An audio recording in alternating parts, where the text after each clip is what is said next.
para mas madali, dapat na lang usabay kay inyong performance tonight, mag-base po sa inyong kanon. Especially, of course, kung inyong steps, gamay lang, isa na kayo ang lechon.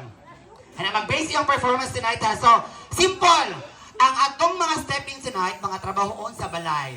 O sige, first step, manghugas og plato. Again, Davidan, manghugas og plato. So, sabay stepping sa manghugas og plato.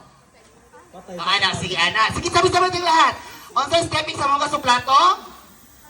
Pag gumas sa manghugas og plato, manilhig. O sabay silhig.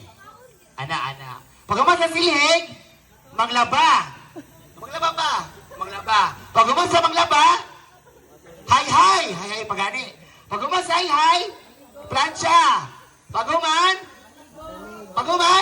matulay. Again, sa una mga maman sir, una, Miss Ulrich, sa una Ulrich, manghugas. Pag guman, manilig, sige action, manilig. Pag gumas sa silhig, maglaba. Pag guman,